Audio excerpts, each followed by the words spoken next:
Foram vários desafios, sabe, né, Ana? Muitos desafios até. Mas a gente sabe que o homem, ele tem uma visão mais prática das coisas. Mas você, como mulher, Ana, sair de Castro. E aí nós fomos recebidos na época, né? Tinha uma estrutura mínima. Tudo contado ali. Água da mesma forma, era bem escassa a água.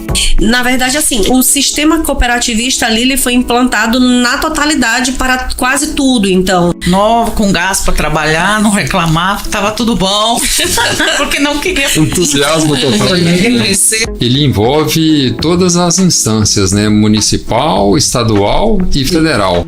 Contar essa história e o pessoal conhecer essa história da Batavo, né? Que a maioria sabe, mas tem maioria que tem também que não sabiam ainda, né? A Lavronorte é representante da marca John Deere, a maior fabricante de máquinas agrícolas. Lavronorte não apenas vende tratores e colheitadeiras, ela entrega confiança de que cada cliente terá o suporte necessário para maximizar sua produtividade. É como se cada máquina fosse uma extensão do próprio agricultor, projetada para enfrentar os desafios do dia a dia com eficiência e precisão. Estratégias, segurança do trabalho e ambiental. É fundamental para garantir não apenas a proteção dos colaboradores, mas também a preservação do meio ambiente. É preciso adotar uma abordagem proativa, onde a prevenção é a palavra-chave. Isso envolve a identificação de riscos, a implementação de treinamentos e a promoção de uma cultura de segurança dentro da propriedade. Cordial Agro Seguros, financiamentos, consórcios. A Cordial Agro é uma empresa que se destaca no setor de seguros, financiamentos e consórcios, oferecendo soluções personalizadas para o agronegócio. Com um compromisso firme em atender às necessidades dos produtores rurais, a Cordial Agro proporciona segurança e tranquilidade, permitindo que os clientes se concentrem no que realmente importa,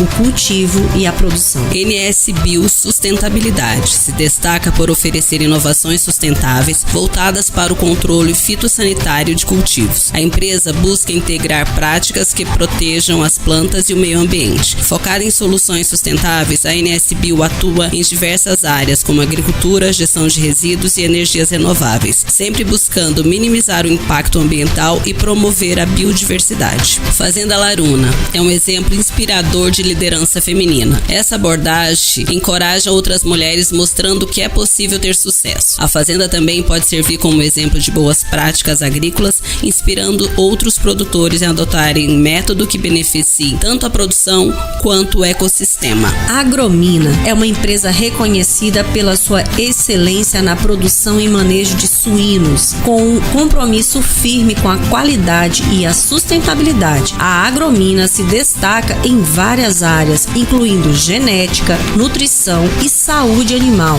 garantindo que seus produtos atendam aos mais altos padrões do mercado. Ao escolher os cortes da carne suína da Agromina, você está optando por um produto que combina qualidade, sabor e responsabilidade. Fazenda MS. A Fazenda MS é realmente uma referência em manejo de solo no Maranhão, sendo reconhecida por suas práticas agrícolas sustentáveis. A fazenda se destaca por implementar técnicas que promovem a saúde do solo. Tré Mesa e Amor, sua referência em mesas postas, foca em trazer um toque de satisfação e estilo para a mesa posta, com louças e acessórios que garantem funcionalidade e estética, trazendo um toque especial e acolhedor para cada ocasião. Com um olhar atento aos detalhes, a marca se destaca na arte de criar ambientes que encantam e proporcionam experiências memoráveis. Hunter Assessoria, sua grife de investimentos e crédito. A Hunter Assessoria se posiciona como uma grife de investimentos e crédito, oferecendo serviços personalizados para atender às necessidades financeiras de seus clientes. Com abordagem focada em resultados, a empresa busca proporcionar soluções que vão desde a gestão de investimento até a consultoria em crédito, ajudando indivíduos e empresas a alcançarem seus objetivos financeiros. Microgel.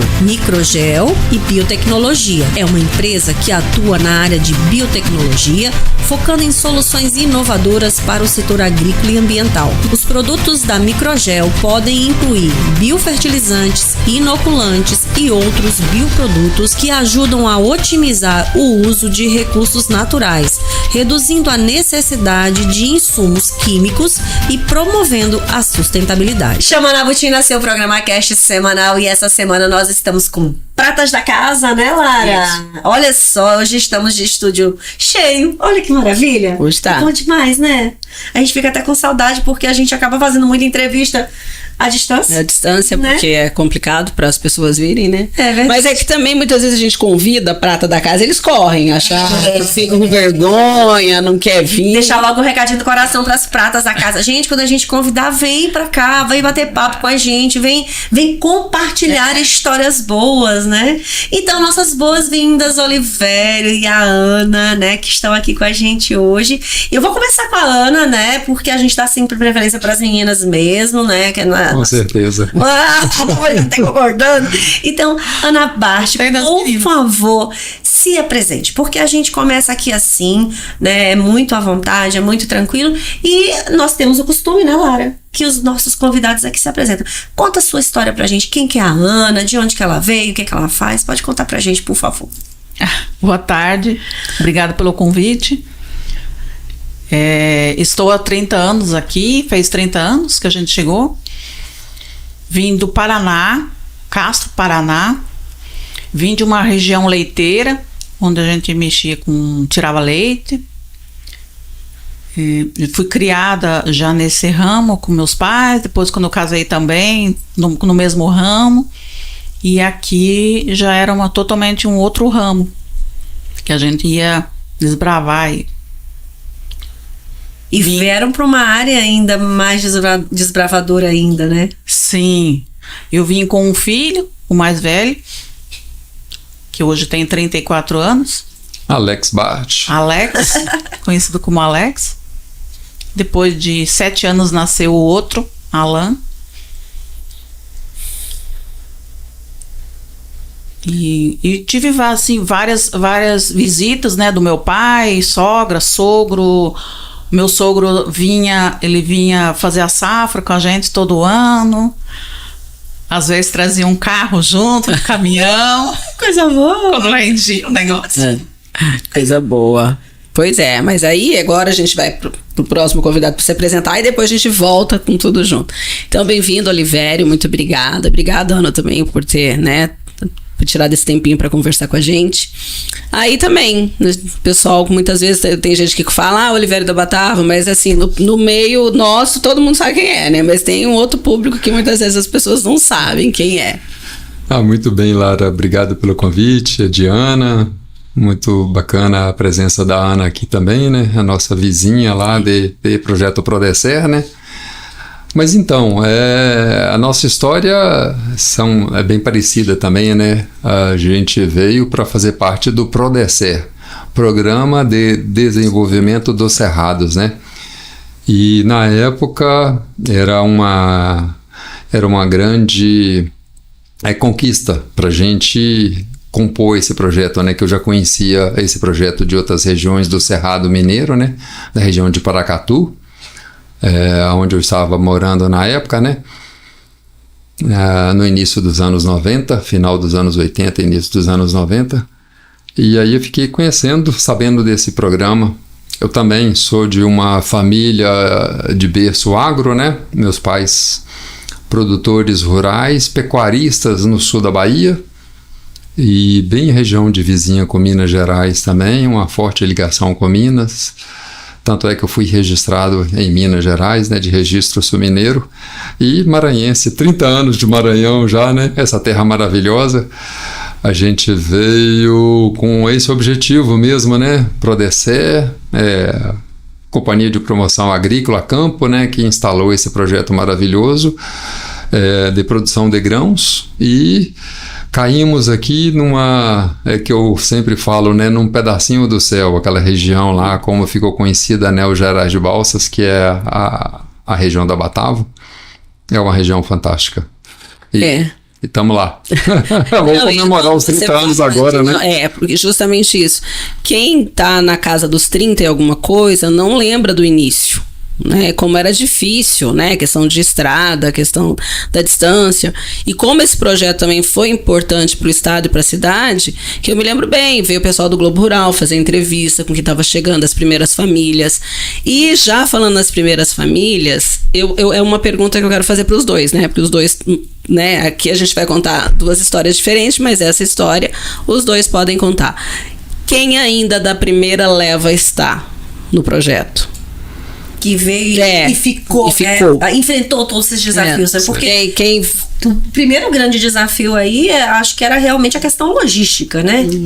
Foram vários desafios, sabe, né, Ana? Muitos desafios. Até por coincidência, né, Ana era vizinha da casa improvisada de madeira que nós habitamos lá, né? Que nos receberam lá, né? Foi feita umas casinhas de madeira de 50, 60 metros quadrados para abrigar, que até hoje tem lá ainda, né, um resquício, bastante casa ainda, que é o condomínio Kiss, né, que era para abrigar os funcionários da cooperativa que foi selecionada para compor o Prodecer, né, que o Programa de Desenvolvimento dos Cerrados, ele tem essa característica, né, ou ele tem essa exigência, ele é um projeto de capital japonês, né? É financiado pelo fundo Nagazone, através da JICA, que é uma agência internacional japonesa, de fundo também, né? Com o fundo de capital japonês, que eles são cooperativistas, né? Então, e foi fundamental, né? Para a instalação do projeto, porque com todos os outros projetos Prodecer, 1 ou 2 aqui nós viemos na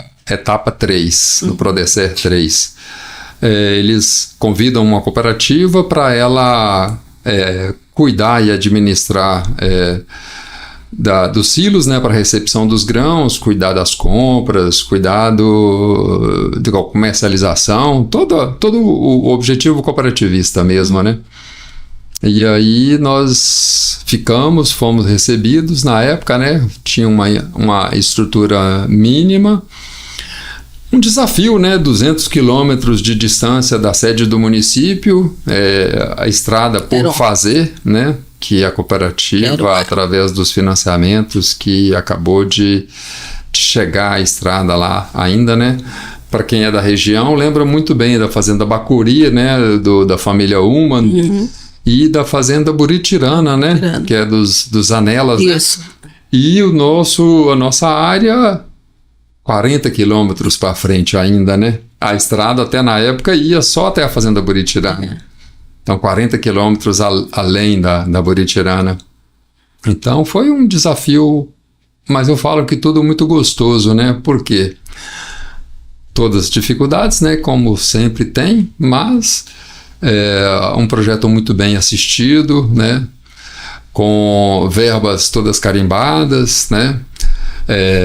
Uma cooperativa selecionada que montou toda a infraestrutura básica, né? A Companhia de Promoção Agrícola com todo o planejamento e assistência técnica. Então foi assim, muitos desistiram, lógico, né? Nós chegamos 40 famílias, né, Ana? Eram 41 lotes, né? Que um lote era para a cooperativa tocar tipo um modelo, né? E aí tinha um administrador, né? Tinha um operacional técnico que geria esse lote da cooperativa e as outras 40 famílias, cada um com a sua área de 973 hectares, que era a área total, mas na época, em 95, a reserva florestal legal aqui no bioma cerrado, né? Que é no bioma amazônico, né? Que nós estamos inseridos, né? Cerrado com o bioma amazônico. Na época, a reserva florestal legal era 50%. Então, dos 973, a gente explorou 50% dessa área, próximo de 500 hectares. E, Ana, a gente viu o lado do Olivério, mas a gente sabe que o homem, ele tem uma visão mais prática das coisas. Mas você, como mulher, Ana, sair de Castro, fala pra mim, assim, uma criança pequena, sem estrada, sem casa, sem ar-condicionado, então fala esse glamour que ele... Porque o Olivério fez uma coisa assim, quem ouviu falou, não, eles chegaram aqui, o trem tava tudo ajeitadinho. Ana. Casa? Não. Tinha que improvisar tudo em casa. E como é que... A mudança veio praticamente alguns colchões, louça.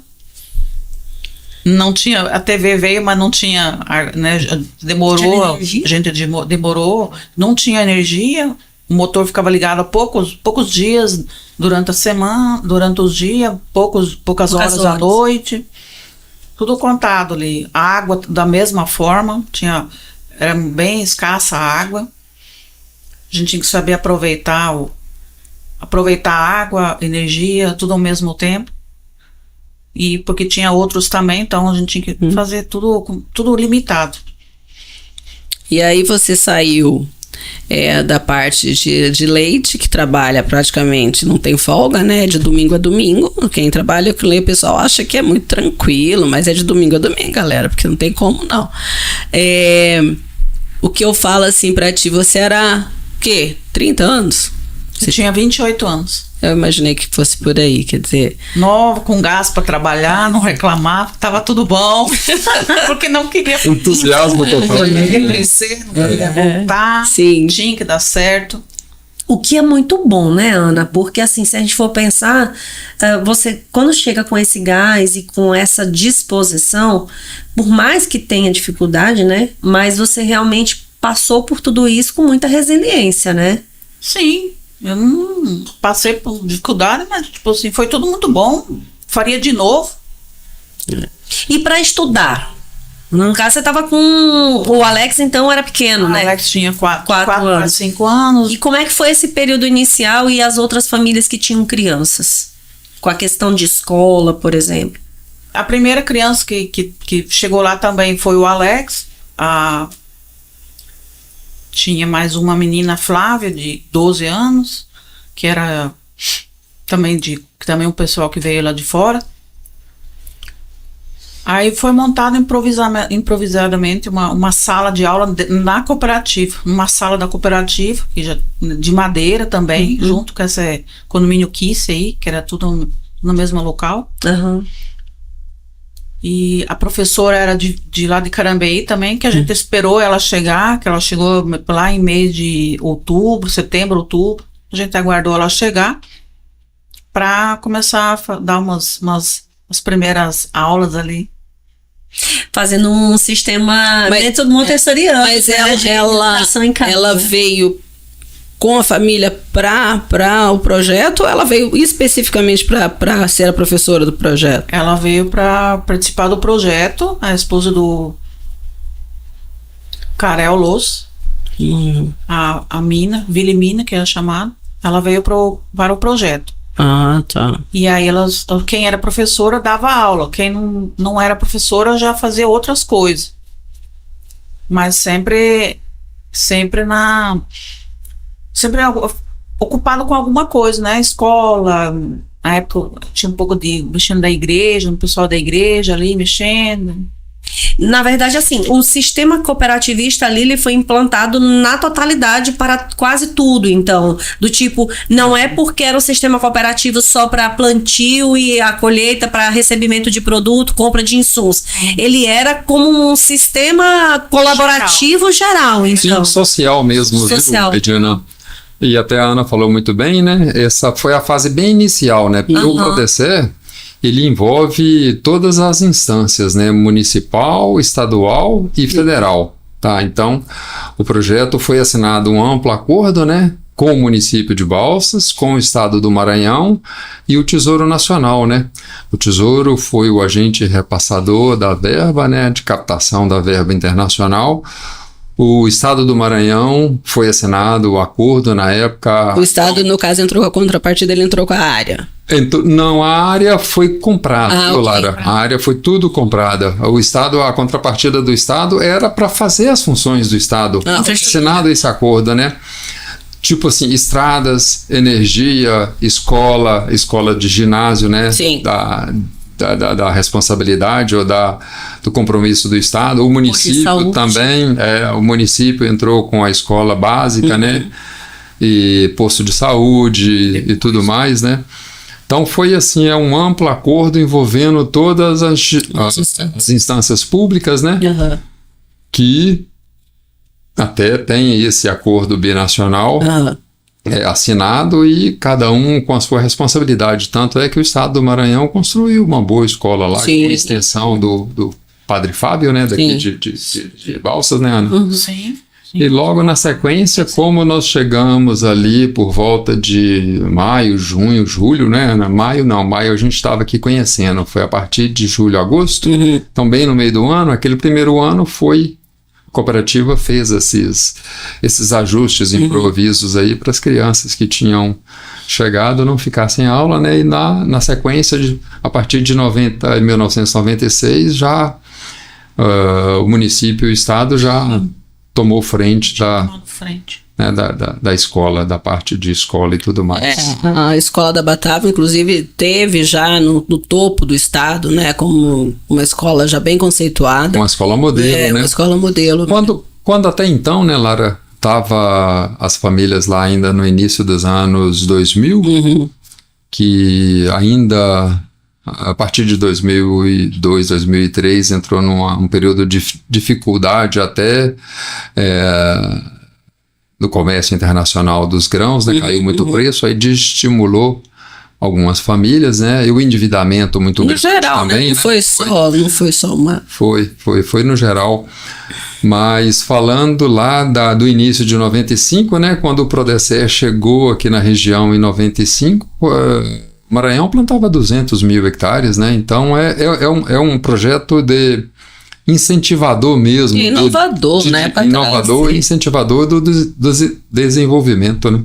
Se você imaginar que 95 e as primeiras famílias chegaram em 75, eram 20 anos, né? Aí que estava começando o processo dos cultivares, testes de semente para vir para cá. Então, é isso. Você sabe por que eu faço essas perguntas, Olivério e Ana? É porque muita gente que chegou agora na cidade, o pessoal mais jovem, não, esse pessoal caiu. Você caiu de paraquedas naquela tua área, do jeito que ela tá hoje, entendeu? Não vê o que foi. Porque muitas vezes você deixou para trás, né? Você, por exemplo, trocou de profissão, vamos assim dizer, que era leite, veio pro grão, que era uma coisa que para você também não era novo. Era tudo novo. A 3.000 quilômetros de distância, Oliveira um pouco menos, né? Mas um pouco menos, né? Na cidade que eu vim de Minas para cá já foi um pouco menos, mas com todas as dificuldades e todo assim, com aquele entusiasmo mesmo, né? De pioneirismo. A juventude, né? Dá isso pra gente. Com certeza, né? Por sinal, eu comemorei meu aniversário de 30 anos na visita, né? Em 2 de maio, na visita, quando nós viemos conhecer a área. A gente se encontrou aqui em Balsas. O pessoal da cooperativa, né, que o Prodesec, até um fato interessante, né, o Prodecer 3 foi assim, 50% dos produtores, né, 20 famílias foi indicada pela oriundo da cooperativa Batavo lá de Carambeí, né, e 20 produtores foram indicados pela Companhia de Promoção Agrícola, pela Campo, que era a sede em Brasília. Eu mesmo entrei indicado pela Campo, né? Me inscrevi lá na Campo e fui selecionado pela Companhia de Promoção Agrícola, a Campo, que era a gestora do projeto, né? A Ana, da família dela, veio pela cooperativa. Lá da cooperativa, né? E aí, processo de seleção, né? Tinha todo um processo de seleção, nós passamos por essa também, né? Tinha uma série, né? Competência técnica, financeira também, né? Que nós também, é importante destacar isso aqui, nós colocamos era 10% do valor do montante global do financiamento. Na época, girava próximo de $100 mil, assim. Isso. Na época, em 95, era 1 por 1, né, que estava assim na fase do Plano Real, né, de implantação do Plano Real, né, a gente lembra muito bem que estava paridade, né, o real com o dólar. O dólar. Mas assim, preciso $75 mil, né, R$75 mil, que era a contrapartida de recursos próprios que cada produtor, que cada família precisava colocar, e nós colocamos esses valores, né? 75 depositado no Banco do Nordeste à disposição para fazer frente à parte de recursos próprios, e mais os recursos que a gente teria, que nós nos disponibilizamos para mudar para cá com a família, né? Igual eu mesmo vim com 3 filhos pequenos, né? Olivia com 4 anos e os gêmeos com 1 ano de idade, quando chegaram aqui em outubro, né? Então, a gente, com todas essas despesas, fez um total aí, um montante de $100 mil, que era $100 mil. A comparação de hoje era um bom valor, tanto Ediana e Lara, que teve bons produtores que foram eliminados, tinha capacidade técnica, tinha espírito cooperativista, tinha entusiasmo para desbravar, experiência, né, eram agricultores, ou filho de produtores, ou arrendatários que tiveram dificuldade e não conseguiram comparecer com os recursos próprios, né?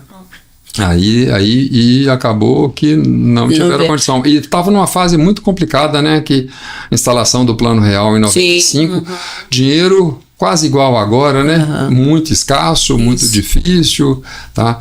A economia mundial tinha saído de uma recessão, né? Que tinha decretado, né? No governo anterior à presidência de 95, tinha sido decretado moratória, né, da dívida internacional, né? Então até teve um atraso na instalação do Prodecé, mas tudo no tempo de Deus. Foi bom demais, porque em 95, para mim, eu acho que foi a largada, né? Ele ficou parado por um bom tempo, porque o FMI na época não bloqueou os recursos de financiamento internacional. O Brasil era de risco, né? Por causa daquela moratória, né? Que eu acho que então o presidente Sarney tinha decretado lá na época, né? Essa moratória. É interessante tudo isso, porque a gente analisar esses contextos primeiro, igual você está falando, hoje se falasse em $100 mil, claro que se você for fazer a paridade do dólar de hoje é diferente. Mas naquela época, o preço da soja da época, das despesas, a realidade também era outra. Mas pensar que a pessoa colocou à disposição o seu patrimônio, talvez na totalidade ou boa parte dele, para poder vir desbravar uma área, né? Então, assim, assumir um risco de algo que era novo. E dentro dessa questão, que aí volta até na pergunta da Lara, que é assim, muita gente também desistiu, quer dizer, ficou até um certo tempo, foi até o que era o limite, talvez, para aquela pessoa, ao ponto até de desistir, porque assim, são situações que, de modo geral, elas precisam realmente ser observadas para entender que teve realmente um contexto, e durante muito tempo essa infraestrutura não chegou junto com o projeto, né? Essa infraestrutura, além da que não existia, apesar de às vezes ter um prazo para ela ter sido implementada, ela não executou, tanto é que o próprio asfalto, né? Foi um dia desse que ele, né, teve uma ligação na totalidade. Então, o quanto realmente, durante quantos anos vocês aí, eu acredito que pelo menos os primeiros 10 anos foram muito desafiadores, né? Foram 20 anos, viu? 20. Que o asfalto foi a partir de 2015, né? Tem 10 anos atrás que deu início. Então foram 20 anos de 200 quilômetros até a vila, mais os 20 quilômetros até as propriedades, né? Então mais de 200 quilômetros de estrada de chão. Uma estrada que logo em seguida o governo do estado abandonou e deixou nós, por nossa conta, a manutenção, né? Tanto é que nós criamos Das dificuldades é que se surgem as oportunidades e os desafios, né, de superação. Sim. Nós criamos a Associação, né, dos Produtores Gerais de Balsas, a APGB, que é uma instituição forte que tem até hoje, né, que fazia a manutenção de toda essa estrada. Então, todos os produtores, desde aqui da Vargem Limpa, né, até o Gerais de Balsas, participavam. Com recursos próprios, e até hoje a gente faz manutenção de estrada lá em pleno 2025. Das fazendas. Das fazendas já é a estrada interna, né? Mas nós fazemos manutenções das estradas municipais e estadual também, né? Hoje nós, tipo assim, algum sapa-buraco do asfalto a gente já bancou, tá? É aquele caminho que liga até a Serra do Centro, né? Até a divisa com Tocantins, que é um caminho de escoamento da produção e de entrada de insumos de calcário, principalmente de calcário, que vem muito do Tocantins, né? Da Cautins, né? Então, nós temos aquele trecho ali de chão. E ainda encurta pelo menos a distância, né? Então, encurta a distância, sim. E tem vários trechos. Agora mesmo, no sábado passado, eu fui para frente do povoado lá do Porto Isidoro, tá? Que é um dos povoados. 70 quilômetros, né? Sim. Sim. Mais longe aí do que você já estava falando. Quer dizer, dos 200 para Porto Isidoro são 70, né? Agora mesmo tem alguns produtores que tá com propriedade ali para frente do Porto Isidoro, e as estradas são mantidas e pela associação em colaboração com os produtores. Tanto a estrada para o povoado Ferreira, quanto a estrada para Baixa Funda, né? Que são 90 quilômetros, município de Balsas, à frente lá da Vila Batavo, e que a estrada é mantida pelos produtores. É uma estrada municipal mantida pelos produtores até hoje também. Então, as dificuldades muitas, né? Mas ficamos hoje, lá e inventamos, né? Hoje dentro da associação, quer dizer, começou lá com 40. Hoje na associação tem todos os produtores ou tem uma boa parte?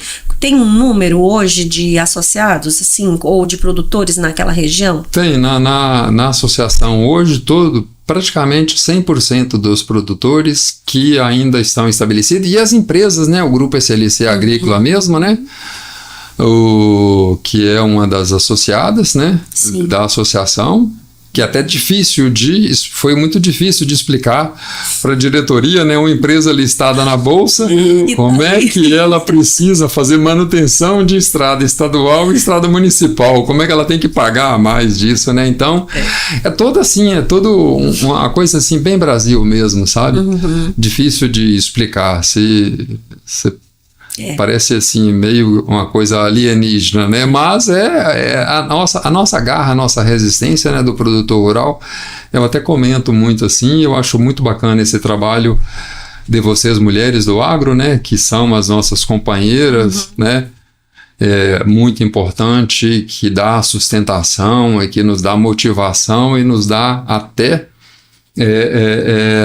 coragem a mais, né, e resistência, né, nas mulheres que compõem as famílias dos produtores rurais, são as peças fundamentais, e que até hoje a gente está lutando aí com toda essa força aí para poder não fazer a coisa acontecer. E igual eu comento, onde tem um produtor rural, principalmente de grãos, que é onde demanda muita logística, né, de chegada de insumos e saída de produção, tem estrada, tem assistência até de facilidade, né? Então, onde tem produtor rural, tem estrada, tem assistência e tem todas umas benécias e empregos, né? Geração de emprego, renda e melhoria de IDH, que é um índice de desenvolvimento humano. Até o Ayrton Azamian, ele enfatiza muito bem aqui, o presidente do Sindicato de Balsas, né?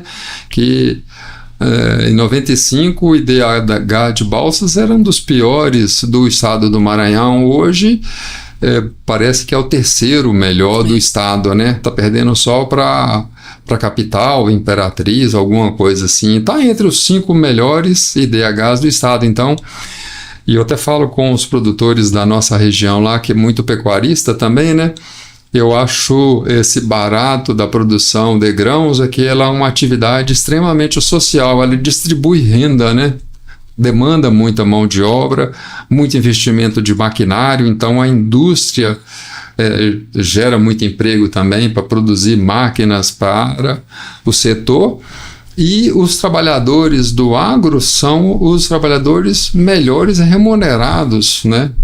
Que tem assim a nível de emprego em geral.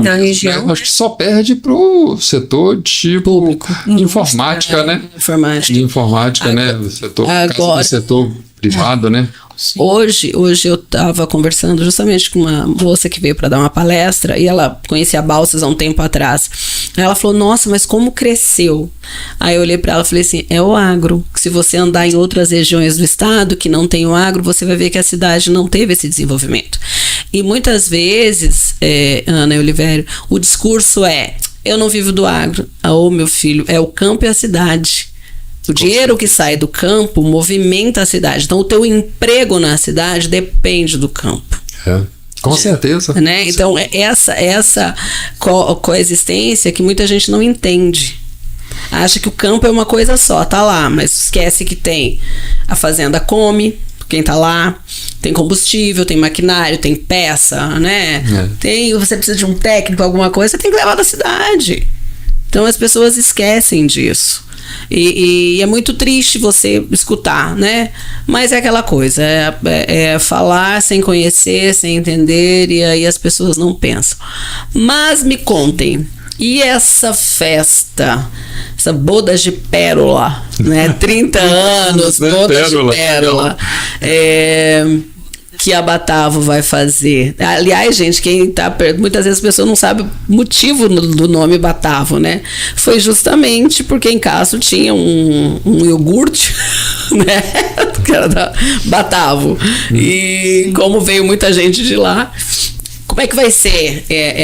Como é que vocês estão preparando essa movimentação? Eu sei que tem muita coisa sendo organizada, né? De se contar histórias, de recuperar memórias. Até de um livro.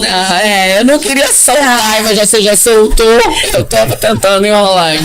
Bora, eu quero que a Ana conte essa história, que eu sei que ela está envolvida aí com essa história. Eu estou muito envolvida nessa história mesmo, mas é isso aí, viu, Lara? Batavo foi a cooperativa escolhida pelo Programa de Desenvolvimento dos Cerrados, né, pelo Prodecer, para encampar o projeto aqui, né? Então veio a cooperativa Batavo. E aqui assim como se fosse uma marca muito forte. Sim. Né? É uma marca muito forte, né? Não, e eu assim, do pouco que eu me lembro dessa época, que eu era bem criança. Deixa ela. Dois concorrentes para iogurte na época, né? Então, assim. Mas aí, contem pra gente, como é que vai ser essa comemoração? As comemorações vão ser só lá? Vocês vão trazer alguma coisa? A cidade de Balsas está envolvida nisso? Quando eu digo a cidade, eu não estou falando da área pública não, né? Do setor prefeito, pessoal, não. Estou falando assim, porque muitos, né? Como é que... É você que fala, né? Sinceramente, você sente batavianos, os né? Batavianos. Os batavianos. Eu lembro só da Maristela, né? Porque a Maristela que fala, eu sou bataviana e tal, né? Maristela é muito entusiasmada. Não, depois dessa Maristela ela estava plantando na lua. Porque ela... Como é que tá esses preparos? Porque o trem que eu gosto de fazer é uma preparação, mas depois a festa passa tão ligeiro.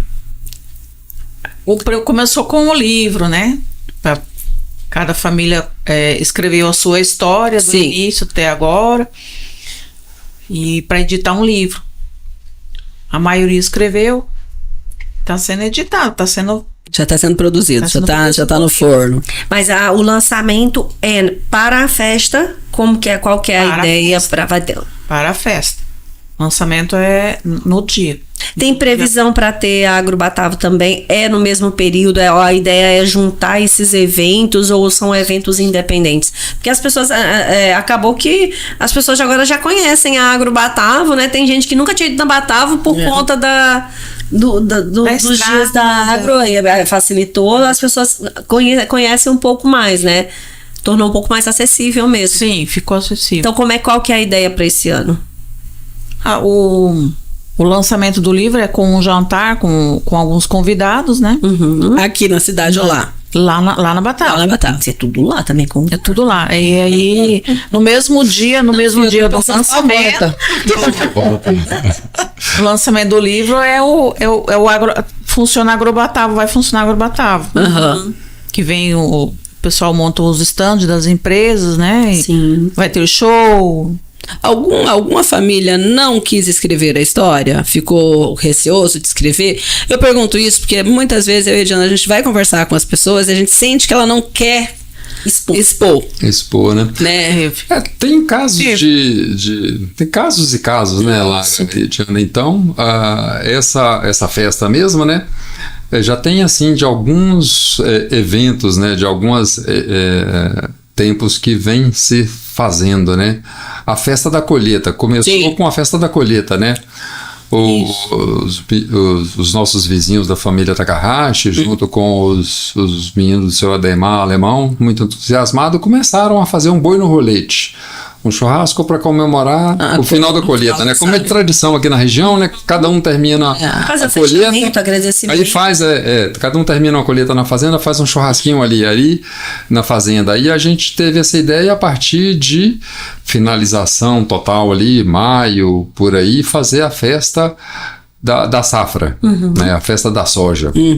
Aí começou, aí foi até um boi no rolete, né, Ana? Começou. Sim, foi um boi. As últimas edições já foi 2, né, de tão grande, e envolve toda a comunidade, né, aberta a toda a comunidade, com alimentação, tudo free, tudo patrocinada pelos produtores e algumas empresas. Aí há 2 anos atrás, o Alex, né, e a Luna tiveram essa ideia de promover a Luna, especificamente ela até registrou essa marca, né, Ana? Sim.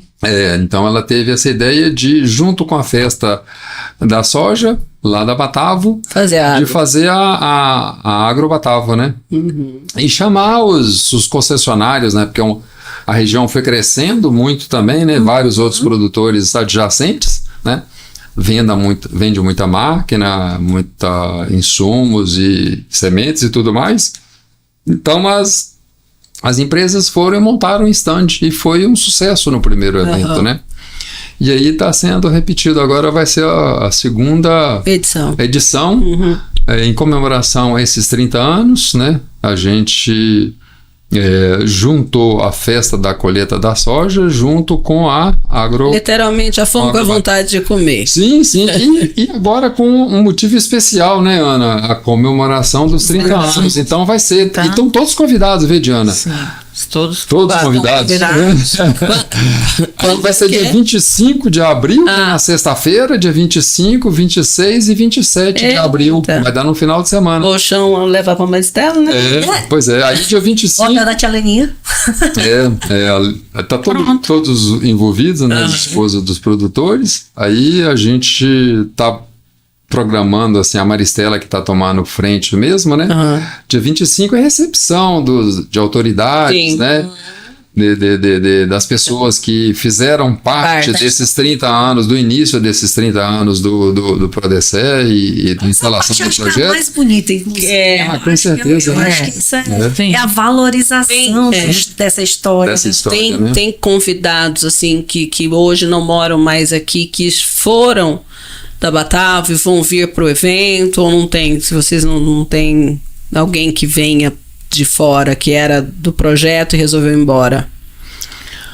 100% foi convidado, né, Ana? 100% foi convidado. Todos os que fizeram parte, mas ninguém confirmou presença. Ainda não, né? Mas foi confirmado que veio. O caso lá tem várias situações, sabe, Lara? Tem, assim, os produtores que iniciaram, tipo... Vocês? Eu, a família da Ana e tudo mais, iniciamos e estamos lá, heróis da resistência, né? Até hoje, né, Diana? Tem uns que arrendaram e tem uns que venderam, né? E quem vendeu e se desligou totalmente do projeto, né? Sim. E até mudaram, tem casos que nem milita mais no agro, né? Tem casos e casos. Então, maioria, acho que talvez não vai querer rememorar esse efeito, né? Vou pensar, meu Deus, por que eu fui embora? É até bacana você contar essa história aí, né? Nós somos, assim, o herói da resistência e da fé. Sim. Porque sempre eu tive uma fé muito forte que, apesar de todo o endividamento que teve, né? Eu sempre acreditei que um dia ia ter uma solução com capacidade de pagamento, porque nós ficamos muito endividados, né? E com o endividamento fora da casinha, digamos assim, sabe? Por quê? No início, Diana, até uma história bacana também, que a gente deixar claro, assim, né? Porque o projeto, esse acordo binacional, ele foi acertado para ser, como é um projeto piloto e de polo de abertura, né? De desbravamento, né? De região inóspita. Então, foi acordado, o governo japonês emprestou o dinheiro e com uma condição escrita no acordo, era para ser o menor juro da agricultura que se praticava aqui no Brasil, né? Então, o nosso juro que deveria ter sido praticado era juro da agricultura familiar, tá? Que era bem abaixo, né? Acessível, né? Acessível e compatível com todos os desafios e os investimentos que a gente precisava fazer, né?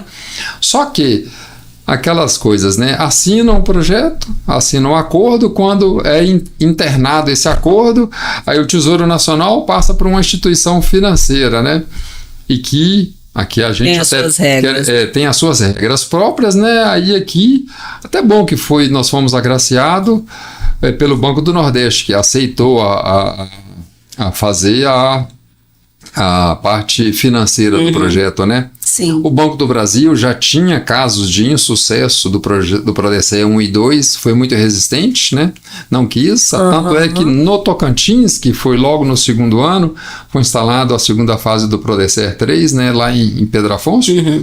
Para o Banco do Brasil financiar lá, foi preciso o governo do estado lá dar uma contrapartida de garantia do próprio estado, porque era de interesse do governador na época. Ele é um governador visionário, ele falou, não, então eu dou a contrapartida do estado, eu dou a garantia, o plus a mais que vocês querem, né? Que o Banco do Brasil já não tinha interesse no financiamento, e ainda bem que o Banco do Nordeste, que é um destaque aqui, que a gente tem muita consideração com o banco, que aceitou fazer, e mais ainda, né, ele chegou e colocou parte dos recursos próprios que a gente precisava aportar. Ele colocou usando o recurso do FNE, que é um Fundo Constitucional do Nordeste. Então o Banco do Nordeste foi uma instituição muito parceira e nos ajudou bastante nisso também, né? Então amenizou um pouco a nossa contrapartida.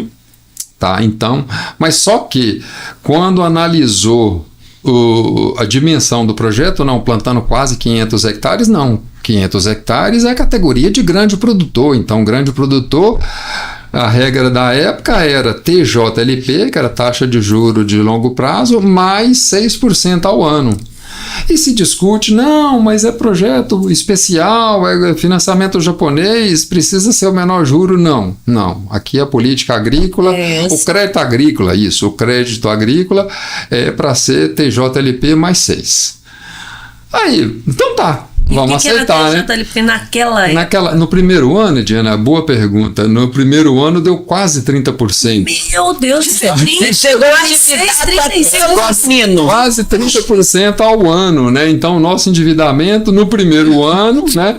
Você estava devendo quase o dobro? Já, por aí. Sim. Então, quando venceu a carência, que era 3 anos de carência, quando venceu a carência... Você já estava devendo... Já estava devendo mais que o dobro, né? Mais que o dobro, né? Porque se pensar 100 mil... juros sobre juros. 136. Sim. 136 para o segundo ano, certo. É 236 mais o que está sobre 136. Quer dizer, já vira... Juros sobre juros, né? Então inviabilizou financeiramente o nosso empreendimento. Nosso empreendimento. Aí ficou aquela história, né? Aí venceu, aí com toda a negociação da Campo, via Brasília, com a diretoria do Banco do Nordeste, apresentou-se, teve algumas renegociações que só protelava o vencimento da dívida, mas não resolvia o endividamento, porque ficava fora da nossa capacidade de pagamento. Nem se a gente produzisse, na época, 100 sacas de soja, não conseguia produzir 100 sacas por hectare e não conseguia pagar. Então, a gente conversava com o pessoal do banco, não, mas não vai resolver. Eu falo, o que nós temos, foi bom o Banco do Nordeste, até o gerente, que eu destaco muito bem, o Chicão, o Carlos, todos que passaram por aí, né? Mas é o que nós temos na mão agora, vamos aceitar esse acordo e chegando lá, quando vencer esse prazo, se não tiver condição, nós vamos buscar uma outra condição, né?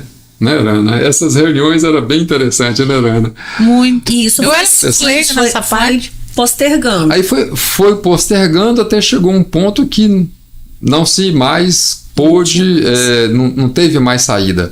Então, nós fomos executados, né? Sim. E aí a gente buscou alguns escritórios de advocacia que conseguiu nos defender, né? E foi protelando essa dívida. Levou quantos anos? Foi mais de 15 anos de demanda judicial, até que em 2018... Foi para STJ, né? STF. Teve. Foi para lá, mas aí a sorte nossa é essa, né? Porque teve recursos jurídicos para ir protelando, para não se tomar as nossas terras. Né? Porque esse é um ponto importante. E eu queria juntar isso, inclusive, nessa fala, Olivério, porque assim, em algum momento a gente escuta coisas, por exemplo, como aquele pessoal veio para cá, se beneficiou, teve gente que desistiu, foi embora porque não aguentou, mas porque... O pessoal acha que tem a terra de grátis. Pronto. Que achou que, né, porque tem essas conversas ainda, né, de gente que realmente não conhece essa história. Sim, nós tomamos até muito nome de caloteiro também, viu? Eu não ia usar essa mas ele pode, se ele tomou o nome, ele pode usar. E até de próprio funcionário de dentro do banco também, teve alguns assim, mais exaltados, que falou, poxa, mas... vocês vieram para cá, mas não tem pagar. Se beneficiaram, não levaram em consideração todo o desenvolvimento que estava sendo realizado para a região, né? Proporcionado para a região. Lugar, né? Então, Pois são as injustiças, né? Mas isso aí a gente perdoa e vamos tocar para frente e vamos ouvir essas histórias, falta de conhecimento. Falta de conhecimento, né? Nós viemos, todo mundo com a capacidade técnica boa, disponibilizamos de recursos, bastante, sim, de muito empenho, né? E aquela história, né? Até que em 2018 teve essa oportunidade via Congresso Nacional, né, de uma renegociação com um desconto. Um cálculo, né, adequado para todo o Nordeste. Não foi exclusivo para o Prodecé. Por sinal, nós até ficamos de fora. Tá, olha só, mais uma injustiça que cometeu com o Prodecé, né? Foi contemplado toda a região Nordeste, né? Todos os FNEs, todos os projetos SUDENE, tá? E nós ficamos de fora, mas aí com uma ajuda muito boa do nosso amigo deputado federal Kleber Verde, que vestiu a camisa da nossa do Prodecé, né? E do Maranhão, que ele é deputado federal aqui pelo Maranhão, então o Kleber Verde nos apadrinhou, sabe? Entendeu a situação, nós levamos até ele abraçou a nossa causa e conseguiu, com uma emenda, colocar o Prodecé também nesse contexto de renegociação. Tanto é que em 2018 o Banco do Nordeste teve um lucro fantástico, foi a maior agência de lucros. Porque aí foi o momento em que conseguiram fazer então o acerto. O acerto. Aconteceu em 2018. Em 2018. E ficou assim um acerto que coube dentro da capacidade de pagamento, tanto é que todos nós até hoje estamos adimplentes. Nós ainda temos dívida, mas está dentro da capacidade todo meio do ano, em média de julho a agosto, vence as parcelas e todos estão honrando 100% com seus compromissos. 30 anos depois. Foi em 2018. Não, eu digo assim, 30 anos depois, vocês ali pagando, né? Ó, gente, 2018 foi ontem. E nós pagamos até hoje. É até interessante, viu, Lara, que você destacar isso aí, que eu até nem tinha observado isso, né? Estamos pagando até hoje, é isso que eu falei, 30 anos depois. Alguns fizeram quitação, né? Sim. Mas isso não é todo mundo que faz. Não todos, mas tem endividamento até hoje e está sendo fielmente cumprido. E assim, ó, eu fico imaginando, porque era uma época que a produtividade não era tão alta. Né? O cenário era outro. O cenário era outro. Vocês estavam chegando na época que muita gente aqui estava quebrando no agro. Vocês se lembram dessa data que eu já morava aqui? A gente sabe muito bem. Lara, bem bacana aí essa ponderação sua. Você é esposa de agrônomo, de consultor agrícola. O Carlos é uma pessoa fantástica, um conhecimento incrível que tem aqui de Cerrado, de Maranhão, de balsas, né, de agricultura, de soja, de milho, de conservação de solo e tudo mais. Bem posta essa sua fala, né? Quando nós chegamos em 95, nós tínhamos apenas 3 variedades de soja, que era Doca RC, né, Ana? E Cristalina. E Ingopa 313, lembrei da terceira variedade. Hoje a gama, Diana, de variedades de soja que nós temos à disposição. Vai pro dia de campo aí, você se perde. Você vai pro dia de campo, assim, tem N's, né? Na época tinha 3, apenas 3. Era essas aí. Não quer. E tudo assim, era produzido no Goiás e, olha, essa aqui que tá mais próxima daqui. Dá pra se adaptar aí. Para adaptar aqui. Então é um desafio incrível que tinha na região. Né? E vocês abriram a área, como a maioria do pessoal, com arroz primeiro? Como é que foi essa questão de abertura, de experimentar? Porque, vocês contando, vendeu o que tinha para dar contrapartida individual. Sim. Mas eu vou fazer uma pergunta que talvez eu possa estar errada. Mas vocês não sabiam nem a fertilidade desse solo. Não sabiam nem isso. Só ver. A campo que estava à frente disso, né? Fazer as experiências. O bom dessa história é porque com a Campo e com o Prodesser veio toda a tecnologia da Embrapa, sabe, Lara? Aí esse que foi o diferencial, o divisor de águas que a região deu um salto, né? Porque antes tinha aqui a família Sandri, os pioneiros, os filhos, né? E os pioneiros, outros gaúchos, tantos que bravos produtores, caraças, né? Os caraças e tudo mais, né? A gente tem maior consideração, maior respeito pela bravura e pelo pioneirismo deles, só que eles não vieram direto do sul e não passaram por Brasília. Então a Campo, como é uma instituição de capital misto, né? Tinha dinheiro público também, então o que eles fizeram? Vamos levar a tecnologia da Embrapa, correção de solo, né? Fosfatagem. Então fizemos fosfatagem do solo, correção do solo com calcário, tanto é que por isso que teve um endividamento maior também, né? Mas que era necessário fazer. Né? Aí até essa pergunta do arroz que você falou, acabou que a gente já abriu com soja, por causa de comércio, né? E do preparo da terra que já estava diferenciado. Já está um preparo mais diferenciado e por causa da grandiosidade do projeto também, né? No primeiro ano nós já plantamos 10 mil hectares de soja. Nossa. Com mais de 10 mil hectares, né? Foi 260 hectares em média cada lote, né? Sim. Então já foi mais de 10 mil hectares. Foi pouco arroz. Nós fomos plantando soja até quando chegou assim janeiro, que aí a Embrapa não recomendava mais, né? Por causa da questão de fogo período, né? E ficou 2 lotes, 2 ou 3 lotes que se plantou arroz, né? E arroz é uma cultura mais diferente, né? A gente estava com silos, tudo programado para receber soja, né? O objetivo também. E o interesse do Japão era na proteína, na soja e milho. Tá. Até o Prodesser é um fato interessante. Eu já ouvi essa história, né, que esse programa nasceu no Japão depois na época do governo Nixon, americano, né? Que houve naquela guerra fria lá de Estados Unidos e Japão, que eram as duas potências mundiais, né? Que nós estamos recapitulando essa história hoje, né? Sim. Estados Unidos e China, na época era Estados Unidos e Japão.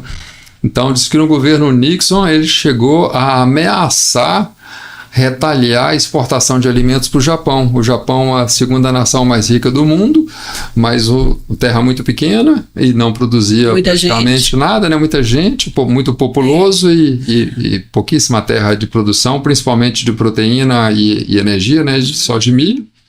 Então ele chegou a ameaçar. Porque ele estava investindo no Brasil. Guerra comercial, né? Aí que eles fizeram, né? Criar esse fundo na Gasônia e essa agência JICA, né? Para poder fomentar, tá? A produção nos países do terceiro mundo, né? Considerado, na época, o nosso saudoso Alisson Paulinelli, que foi um dos criadores da Embrapa, né? E aquela mulher maravilhosa, né? Que nós vamos destacar novamente a figura da mulher, aquela agrônoma eslovena, naturalizada brasileira, né? A Johanna, tá? Eu sei, eu gravei o nome primeiro dela. É um nome diferente. Que foi a pesquisadora que desenvolveu a inoculação da soja. É isso aí, até arrepio quando falo o nome dela. Isso iluminada. Essa fez toda a diferença. Né? Fez toda a diferença. Hoje nós temos, você vê que o Brasil, hoje, é o maior produtor mundial da oleaginosa, né, que é a proteína animal que alimenta o mundo. Igual vocês estavam falando, né, tem muitas pessoas do campo que falam, mas eu não como soja. Você come carne, né?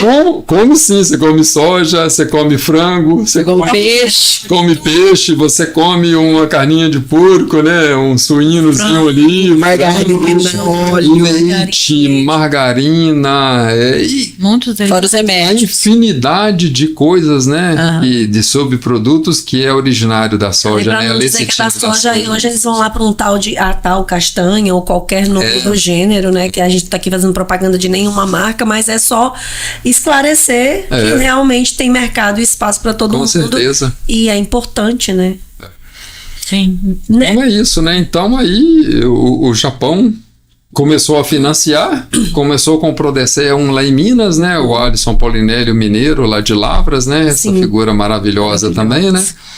Que pegou a tecnologia da Embrapa, então correção de solo. Como ele mesmo falava, tropicalizou a soja, né? A gente, quando menino, falava em soja só lá no Rio Grande do Sul, né? Era tipo assim, alfafa, soja, nem os livros de escolas, né, de ginásio, né, falava só isso, né?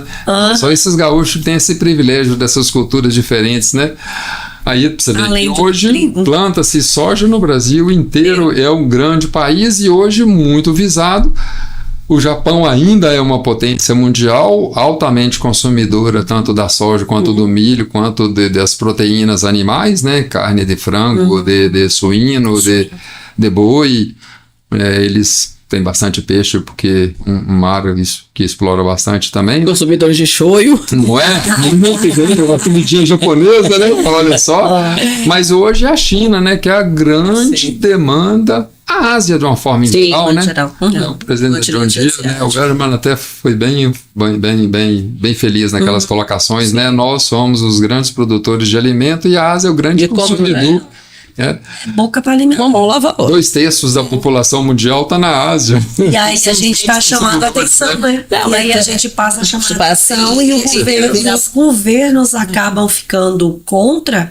Não é por nada, mas é barreira comercial mesmo. A gente está falando de dinheiro. Nós enfrentamos, Diana, você falando de governo, aí nós enfrentamos uma série de desafios, mas nós somos fortes e vamos rompendo as barreiras, né? Somos muito resilientes mesmo, né? Nós agora estamos passando por umas fases complicadas, né? De avanço para cima do agro, como perseguição, sobretaxas. A gente sabia que vinha, mas que não era tanto. Não era tanto, né? Mas como até um amigo que eu vou ocultar o nome dele falou assim, ainda bem que nós não dependemos totalmente do setor público, né? Porque nós dependemos mais da China do que do setor público, né? Então, dos países consumidores. Então, os países consumidores, tá? Que a Ásia principalmente, a Índia, China, Paquistão e todas os tigres asiáticos ali, que são os grandes consumidores, né? Então, o que acontece? E nós estamos aqui produzindo com luta, com garra, né? Para alimentar o mundo, né? Num espaço pequeno, que o pessoal acha que a metade do Brasil não tem mais árvore, nada, eles não têm nem noção que nós estamos só com 20% agora, tudo, eu tô colocando a ocupação do território e produção de gado e lavoura, eu tô colocando os 20% em tudo, mas se eu não me engano, lavoura é só 9%. Com certeza. E muitas áreas que foram, né, Oliveira, você já deve ter passado ali por São Miguel, dentro do Goiás, que eram áreas de pecuária e que se transformaram em área de lavoura. Que já estavam abertas, né? Então ela só trocou a atividade, a palavra não vinha. Você pode perguntar. Não, na verdade, eu queria aproveitar esse gancho dessa fala que a gente está aqui nesse momento em relação a essa questão, que é assim, a gente tem uma mudança muito significativa de quando vocês chegaram aqui para essa realidade que a gente vive hoje e uma percepção realmente muito mais hoje de que a gente saiu de ser um produtor rural realmente como uma pessoa física, ainda que ele continue operando como pessoa física, mas que ele realmente está equiparado efetivamente como uma pessoa jurídica, né? Uma empresa. É uma empresa em termos de, me perdoem, de responsabilidades e de documentação. E aí a minha pergunta é para Ana, no sentido de que a gente percebe claramente o quanto a mulher sempre participou.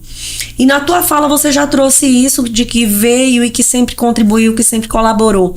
Como que mudou para ti, Ana, a tua atividade, a tua contribuição dentro do agro, depois e com todas essas mudanças que aconteceram dentro da agricultura? Então, assim, você sempre ficou lá na Batavo, que momento que você precisou vir para cá e se você foi assumindo outras coisas e sempre pensando para o negócio, que eu sei que hoje você atua de uma forma diferente, mas eu queria que você contasse um pouquinho dessa mudança que aconteceu também para você.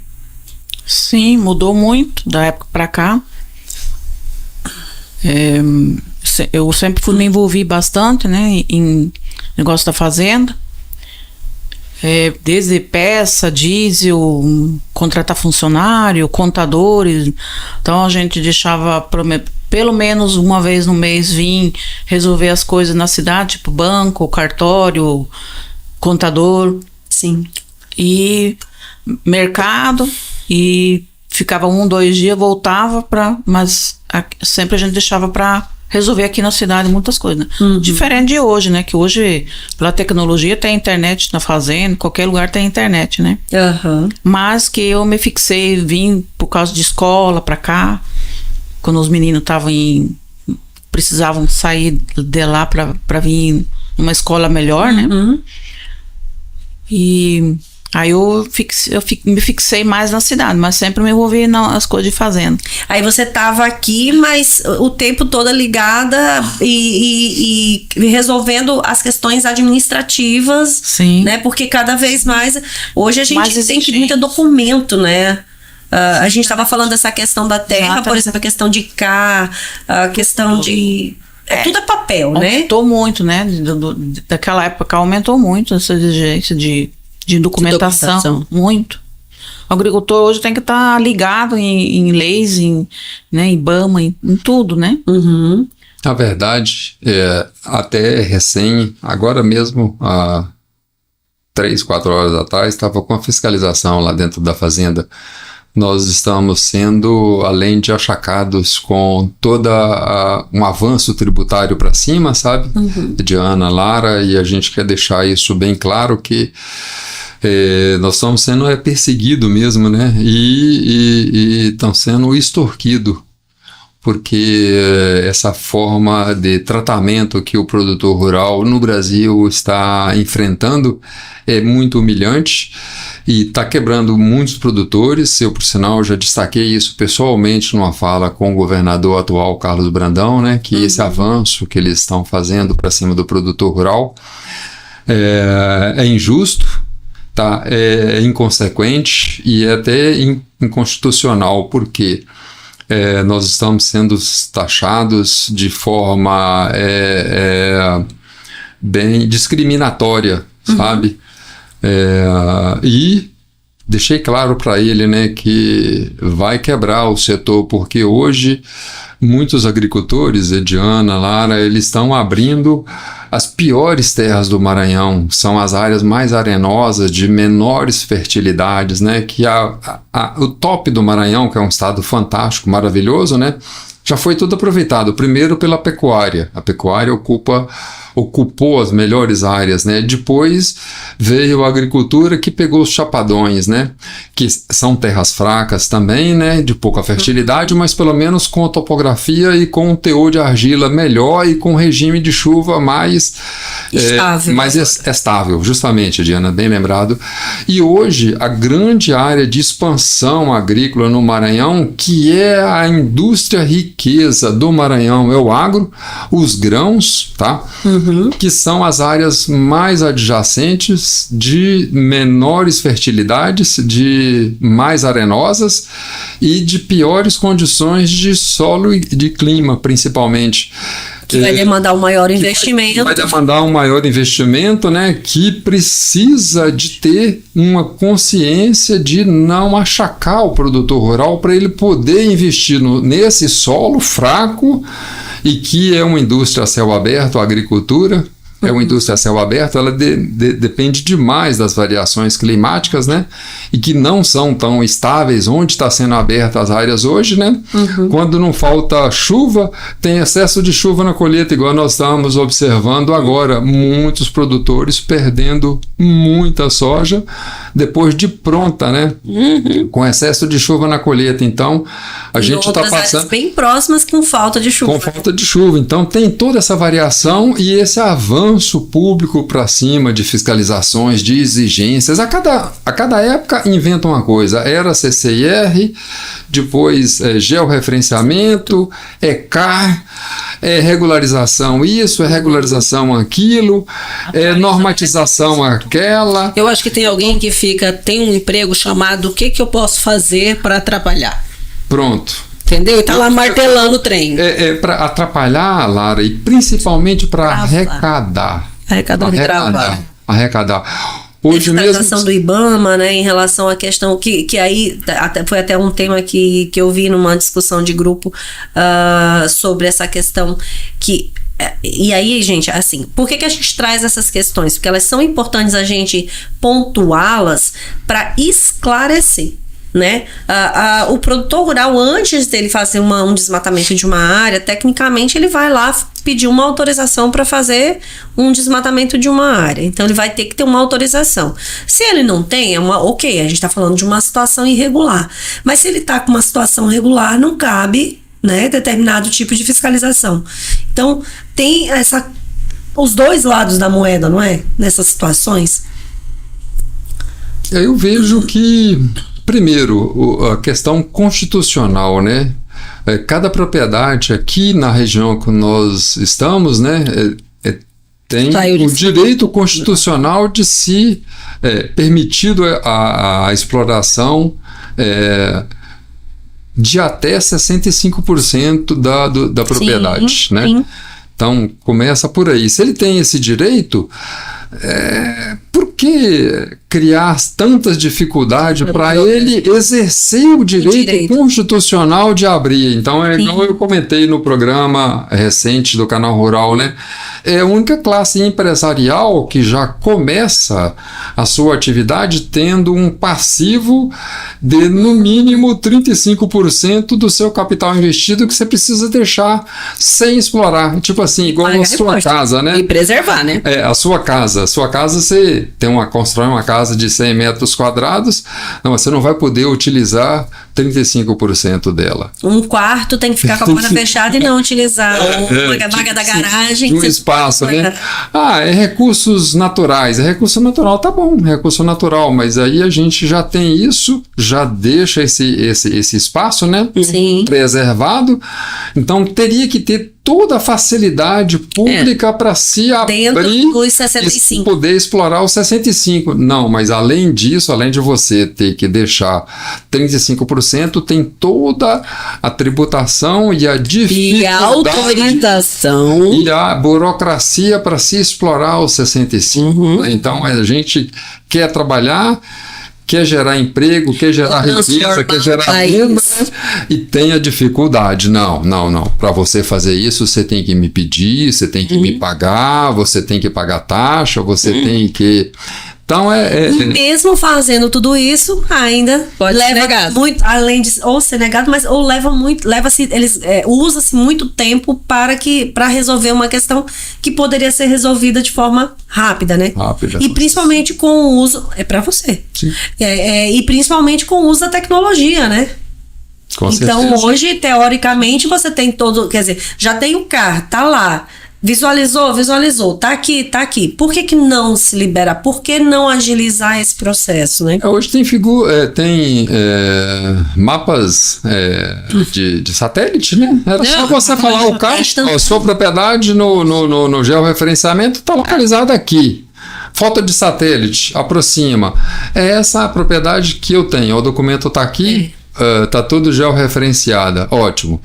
Eu quero explorar essa área aqui, ó, tá mais distante das nascentes, é área própria. Tá bom, tá autorizado? Não é assim que funciona, não. É assim, não. Tem que ser mais difícil.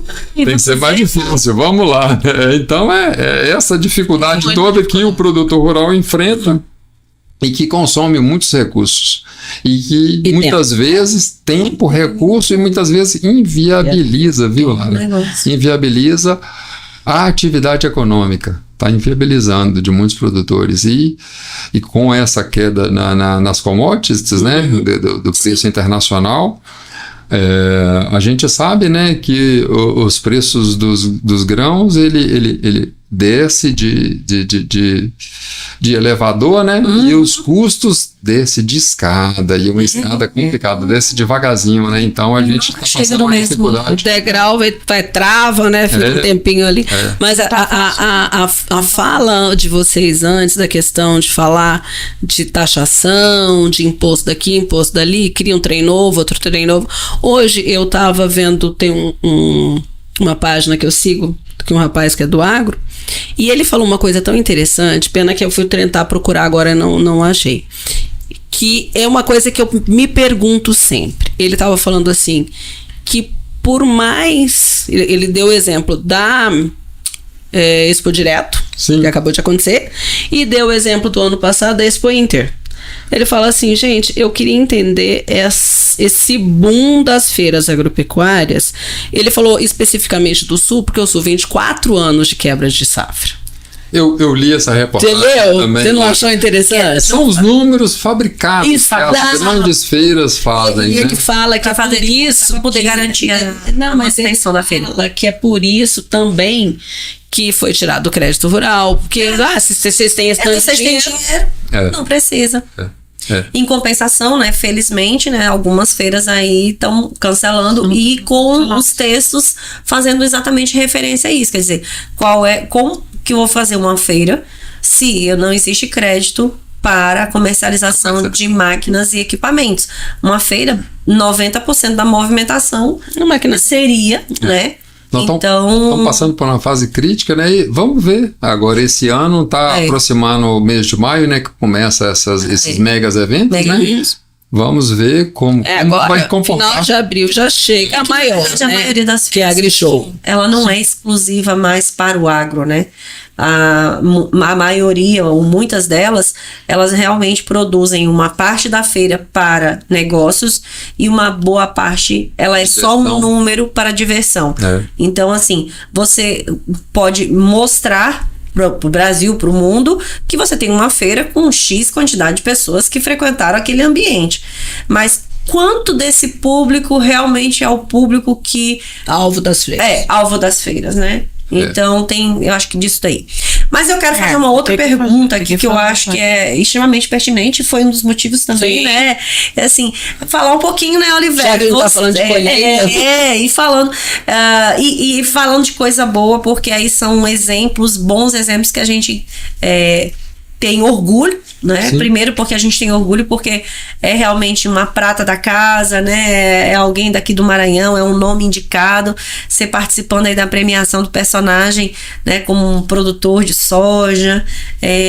Queria que você falasse um pouquinho do que é essa premiação, como é que foi aí a indicação, né? Então, a gente tem 3 indicados, né? No Brasil, né? São 3 regiões diferentes, 3 estados diferentes.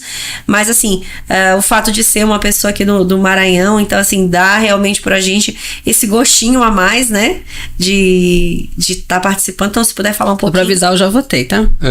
A outra pessoa é do Paraná, né? A Cláudia é do Paraná. Sim. E a Cláudia e a Cecília, que é do Goiás. Correto? Sim, a pesquisadora, né? A pesquisadora do Goiás, né? Do Goiás. São 2 outros pesquisadores do Sul e são 2 produtores, um do Paraná e um outro do Rio Grande do Sul. Isso. Né? Olha, Diana e Lara, foi assim uma surpresa para mim, né? De repente o pessoal da Monsanto que me fez essa consulta, né? Que eu encaixaria dentro dessas características, né? Se eu queria participar, se tinha interesse, me indicando, né? Aí eu falei, com grande satisfação, né? O produtor da soja, né? De destaque aí da soja do Brasil, do Canal Rural. Sim. E aí fizeram essa matéria e assim, eu não sabia que tinha uma dimensão nacional dessa e que tinha outros produtores envolvidos, né? Eu fiz uma coisa bem assim, bem mostrando a nossa realidade, né? 30 anos de militância aqui no agro aqui no Maranhão, nessa região fantástica que eu até falo, né? Na reportagem. E falo também, né? Falei também do orgulho que nós temos, né? De alimentar o mundo, né? Grande parte da nossa produção aqui é voltada, primeiro abastece o mercado interno, tem 2 fábricas grandes de processamento de óleo de soja e de farelo aqui, né? ADM Porto Franco e a Bunge ali em Uruçuí, no Piauí, né? E tantas outras extrusoras de soja que tem por aí de granjeiros, né? Então nós abastecemos e como a gente o município e o estado grande produtor, então tem toda uma parte de exportação também para o mercado consumidor mundial. Então isso nos orgulha bastante de fazer parte, de ver que cada irmãozinho lá do outro lado do mundo tá comendo pão, tá comendo verde e amarelo. Tá comendo pouquinho dessa nossa produção, né? Então tá alimentando dessa nossa produção, a gente fica assim muito lisonjeado com esse destaque aí. Mas nós também ficamos, porque é visibilidade para a região. Não é o Olivério que foi indicado. Foi todo um trabalho dos produtores feito em balsas, feitos no Maranhão, feito no Nordeste, para você chegar até esse ponto. Com certeza. E aí entra aquela questão, né, Olivério? Cara, em 1995, eu saí da minha cidade, com 3 meninos pequenos, vim pra cá, vendi o que eu tinha pra pagar, o que eu ainda não tinha, pra ficar inspirado. E hoje concorre a um prêmio nacional, quer dizer, deu certo, né? Aquela coisa assim, se eu chamasse, que tá essa trend no Instagram, eu chamei o Olivério do passado pra tomar um cafezinho, eu vou fazer essa trend, mas eu chamei a Lara do passado pra tomar um chopp comigo, né? Que deve tomar café, café da casa, o chopp mais barato. Então, assim, eu acho que você diria pra você mesmo, vai que o trem vai funcionar. É assim mesmo. Não é? E Ana também. Apesar de todos os perrengues, né, Ana? Ana, hoje, ela tá assim, não vou dizer que ela tá tranquila, mas hoje a Ana, os filhos tomam conta, né? Dá pra ficar um pouquinho mais descansada do que foi a tua vida até chegar aqui, né, Ana? Sim. Hoje eles me oferecem o que eu vivo hoje. E faço que eu ocupo o meu tempo aqui, né, com umas atividades físicas que eu não fazia antes. Cuidando da saúde, Cuidando de mim. Cuidando em todos os sentidos. Só gerenciando o escritório. Faz isso, faz aquilo, bota pra trabalhar. Participa assim da parte burocrática. Sim. Não deixa de ser, mas é porque hoje, quando eu quero dizer assim, é porque o teu PA veio com 4, que nem você falou, 34, então eles já estão, né? E o que é normal mesmo, tem que mostrar, tem que deixar e tentar dar uma descansada, porque cansa também, né? Aproveitar, né, para convidar as pessoas a votarem, então. Sim. Personagem Soja Brasil, né? Personagem sojabrasil.canalrural.com.br. Se colocarem lá num perfil, num qualquer página de busca por personagem Soja Brasil, ele vai aparecer um link. A gente vai deixar também junto aqui em cada um, tanto no Instagram quanto no YouTube, a gente vai deixar os links também. Mas se você acessar e colocar dessa forma, ele vai vir com essa página aqui. Ela é a página principal que aparece. Então, já essa página em verde e amarelo, né? Personagem Soja Brasil. E na sequência, ele vem com a sequência, né? Você vai colocar o e-mail, o nome e e-mail, e você vai indicar lá o produtor favorito, que aí vai ter os 3 produtores, aí você vai lá no terceiro, que é o Olivério Alves de Melo. E tem também o pesquisador favorito. E aí tem o Anderson Cavenaghi, a Cecília Cezipac e o Júlio César Franchini. Essa Cecília que é do Goiás, que é a região ligada a nós aqui, né? Que foi desenvolvido muitas pesquisas. Na minha conterrânea.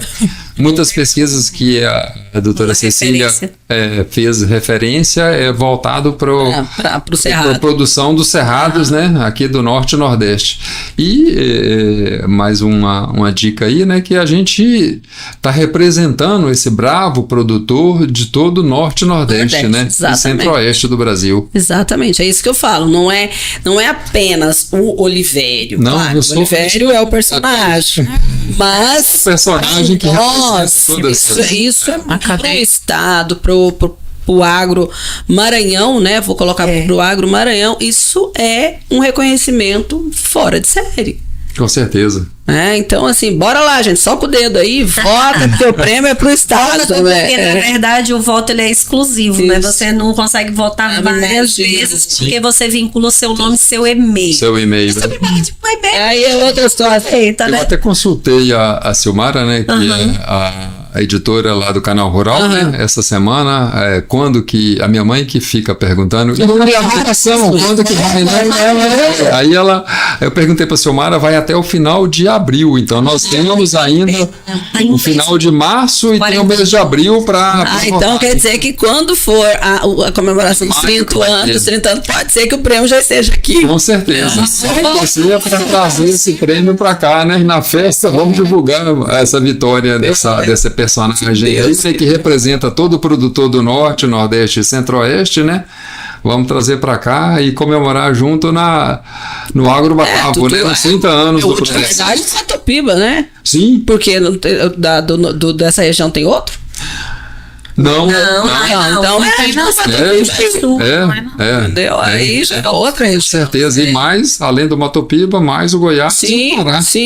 Que a pesquisadora é do Goiás, né? E que desenvolve bastante variedades aqui para nossa região. Eu não consegui localizar realmente a data. A votação está aberta aqui, mas acho que o Olivério conversou com o pessoal. A editora Silmara informou que vai até abril, aí em maio, que é a divulgação do vencedor.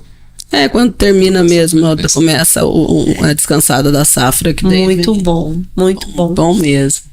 Olivério, o que nós não falamos, Ana, o que nós não falamos sobre a Batavo e que é importante a gente reforçar, que faz parte da história, não exclusivamente sobre a Batavo, mas sobre produção, sobre assuntos, temas importantes que vocês consideram pertinentes que a gente possa falar, né? A gente falou sobre muita coisa aqui hoje, eu acho que ficou bem bacana. Bate-papo bem gostoso, né? Fala aí, Ana, você que... Pode lembrar aí que ficou para fora, para comentar mais. Uma história, vai, algo que aconteceu assim que todo mundo lembra assim da Batavo. que é um fato, assim... Uma coisa que todo mundo gosta, que a gente comenta e que a pessoa diz, nossa, como eu sinto saudade daquela época. Eram as nossas festas de final de ano, de Natal, de aniversário. A gente se juntava, a noite do pastel, a noite do macarrão. Nossa, até eu tô todas as nem fui, mas eu queria ter ido. Aí a mulherada se juntava, fazia, né? Aí vem os homens, né, à noite para participar. Isso era muito gostoso. E isso foi o que também deu força para vocês segurarem, porque isso não deixa de ser uma terapia. Com certeza. Um escutando o problema do outro, isso é terapia, gente. E a gente, né, tipo, no final de ano a gente ia rodar lá pelos lotes, catar folha de bananeira, alguma coisa para enfeitar final de ano, e tocava uma música, a gente dançava, olha, todo mundo fazia ainda comida, era um junta-panela, foi muito bom essa época, muito bom mesmo. Coisa boa. Nos barracões, sabe? E a Praça do Zero Grau, né,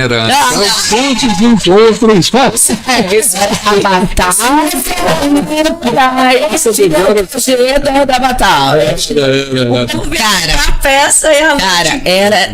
É que uma Maricela era o mesão. Não era, Lara? Que barato. Eu chegava lá com o Carlos conhece todo mundo, eu quase não conhecia, porque vocês geralmente ficavam mais lá e... Sim. Eu ficava mais lá, vinha pouco. Muito legal. O carinho, né, nós queremos destacar aqui, o carinho com a população local, né?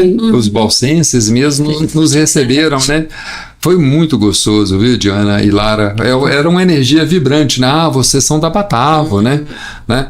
Então, muito legal, e assim, até hoje o comércio balsense, né, ele vibra quando chove, produção acontece, né, o comércio fala mesmo, né, nós dependemos do agro. Não, tem gente que pergunta, tá chovendo, como é que choveu? Como é que tá, né, Lara? É isso aí. Isso de 2015, né, Bebê? Com certeza, depende com certeza, né? E eu acho isso bacana, né, que me entusiasma mesmo, né, a produção, é isso, não é porque...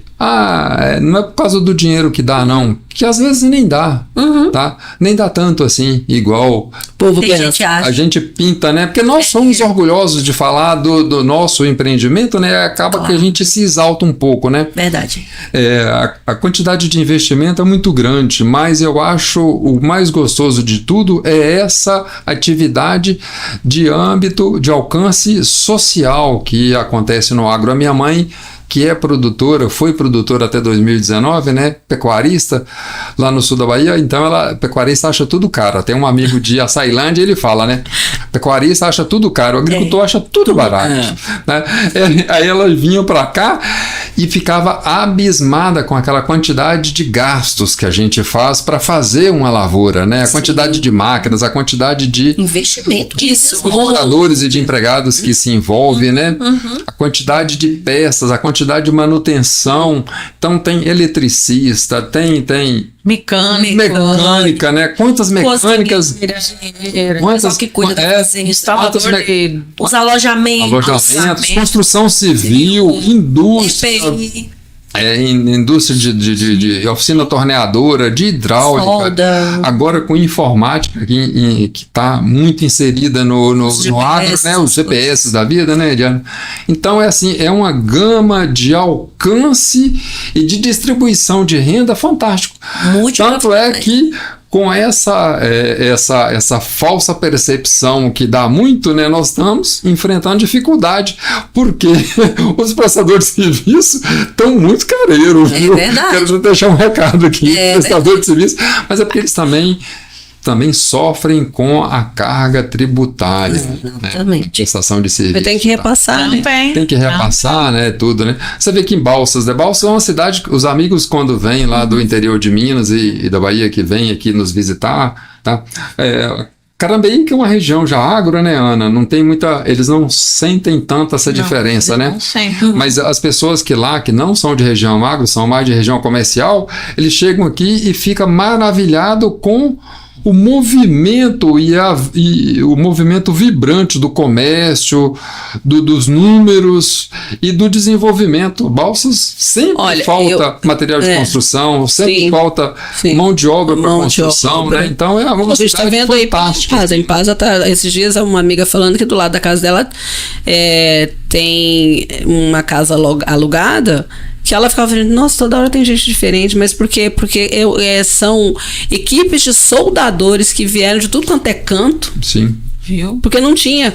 E nós pudemos até, viu, Lara e Ediana, nós pudemos até, e eu comentar isso com a população local, se preparem para a próxima fase, se qualifiquem, muito bem, Lara, se qualifiquem para a próxima fase do desenvolvimento de balsas, que é a verticalização da produção. Hoje a gente antes até então, até uns 5, 6 anos atrás, nós só produzíamos para a indústria de ração e para exportação. Hoje nós já temos em Balsas a Agromina, que até é bom a gente destacar aqui, que é a maior suinocultura do Norte e Nordeste. Uma máquina, uma fábrica de produção de carne suína. E tá para se inaugurar. E agora o frigorífico, né, que é uma outra indústria de transformação também fantástica que vai ter. E a Impasa agora também, né, já veio aí as outras granjas, né, que até então está funcionando muito bem, mas a Impasa veio para fazer a diferença, né? Sim. Então, todos os nossos conterrâneos balsenses se especializam porque tem muitas oportunidades, que a verticalização da produção, a Impasa vai vir e tantas outras, né? E lembrando que aqui, gente, na sede da ProSoja, assim, de Balsas, tem cursos profissionalizantes voltados para o agro. Sim, quando eu cheguei aqui para esse podcast, né, até passei numa aula ali, muito bonitinho lá, vários jovens ali sentados estudando e pegando especialização. Exato. E nós estamos demandando muito mesmo. Eu até estava, antes de vir para cá, hoje na parte da manhã, conversando com o nosso gerente lá da fazenda, a dificuldade de pessoas especializadas para trabalhar. Tá? Então a gente, assim, demanda muito operacional, muito técnico em agropecuária, com experiência e que se dispõe a morar em fazenda. E é uma maravilha, né? Sim. Que mora, despesa mínima, tem moradia, tem alimentação, tem bons salários e se especializam e vão para o campo, vão sair desse métier da cidade, né? Deixar para a cidade só para vir para diversão, para lazer e para as folgas, né? É verdade. O campo oferece muitas e muitas vagas promissoras e interessantes. E lembrando, né, Olivério, que o campo hoje não é mais Jecatatu, não. Então tem que se qualificar mesmo. Com certeza. Hoje nós temos... Eu mesmo, no início, nos anos 90, eu operava a colheitadeira enquanto o operador, o funcionário, almoçava. Hoje eu não dou conta. É muita tecnologia. Tem 4 telas. Hoje na plantadeira tem 4 telas de computador conectado, né? Ali tratora da plantadeira. GPS, é o GPS do piloto automático, é o monitor de semente, né? É o monitor de fertilizante. Tá? É o monitor de biológicos agora, que é um passo maravilhoso que nós aderimos a partir dessa safra já, né? A agricultura biológica, né? Revitalizando menos químicos e revitalizando a flora microbiana do solo, principalmente que a gente já está praticando também a integração lavoura-pecuária. Nós estamos fazendo, o Bart também, né? O Alex está com essa atividade já, né? A gente planta soja, colhe a soja em fevereiro, planta milho com braquiária, colhe o milho em julho, solta o gado e faz cerca elétrica e solta o gado. E qual que é o mal barato? Além de ganhar algumas arrobas de carne, né, na área, tem a fertilização natural, a revitalização biológica do solo. O pisoteio mais o cocô agora de verdade lá, agora o cocô. O cocôzinho mesmo, aquele cocô gostoso que tem ali, né, que é carregado de nutrientes, né, e de uma flora microbiana. O rumen animal do bovino, né, ele tem uma quantidade de flora, né, microbiana no rumo animal que produz e ele defeca ali e vai espalhando aquilo ao longo do solo e muitos insetos que se multiplicam ali, né? Então as boas bactérias vão se multiplicando. As boas bactérias vão se multiplicando. É uma revolução verde que está acontecendo. É uma revolução verde que está acontecendo no campo, né? E isso exatamente para rebater palavrinhas que quem é do agro, que atua no agro, que está dentro, por isso não gosto de usar a palavra agrotóxico, por isso, né? Às vezes a gente fala assim, mas vocês não gostam que usa essa palavra. Não é que a gente não gosta. Apesar dela estar na nomenclatura brasileira, dentro de uma nomenclatura oficial, ela não corresponde mais com a realidade da agricultura brasileira. Não. Né? Então, é a história do usar o necessário, o mínimo necessário, né? E essa substituição que está vindo por produtos orgânicos, por uma operação muito mais orgânica, né? Então, e até os produtos químicos, né? Eles estão cada dia mais brandos, né? mais brandos e menos fitotóxicos, né? Porque a indústria de químico evoluiu bastante, né? Com a biotecnologia, né? Com a biotecnologia. Tá? E até diz-se assim, o popular, né? Estamos aplicando veneno. Eu falo, não aplicando veneno, você está aplicando remédio. Né? Remédio. Tudo é a dose. Tudo é a dose. E é verdade, né? A diferença do veneno para o remédio, até a farmácia. Se você for lá e tomar 6 Novalginas, é veneno. Mas se você tomar uma Novalgina a cada tantas horas, de acordo com a recomendação médica, é remédio. Exatamente.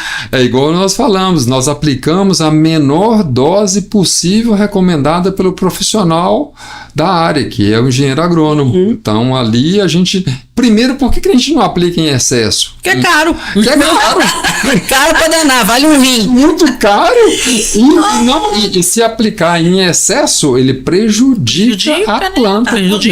Prejudica a planta. Nós até a gente está fazendo agora no milho, né? Que está perdendo a biotecnologia para controle de lagarta, né? Com a proteína que é inserida geneticamente no milho para o desenvolvimento da lagarta, né? Para conter o desenvolvimento da lagarta, perdeu bastante, então a gente está usando muitos produtos naturais agora, Balvéria, tá? E tem os agroquímicos também, mas tudo de uma geração light e que a gente usa nos horários mais indicados, que é à noite. Sim. Quando a lagarta sobe e os insetos estão fora do cartucho da planta, né? Até o comentário na fazenda esse final de semana mesmo, porque a gente fazendo a reunião com os aplicadores lá, né? E é o melhor horário. Eles estão assim meio que atuando à noite, atuando à noite para colocar a menor dose possível. Até o gerente fez essa comparação. Durante o dia ele colocou 120 ml de um produto. À noite ele colocou 80 ml do mesmo produto e teve o melhor controle do que a dose maior durante o dia, né? Então temperatura, tem outros temperatura, tudo do ambiente, né? Isso a gente está no campo fazendo para produzir um alimento mais saudável para todos. Isso aqui é o grande barato. Eita! Um dia o pessoal vai aprender a bater palma pra gente. Exatamente. E tem pano pra manga, né? Se deixasse aqui, a gente iria tranquilamente mais umas 2 horas aí de conversa. Oi, gente, olha... Prazer receber vocês aqui e agradecer realmente pela disponibilidade de estar aqui com a gente, contarem essa história.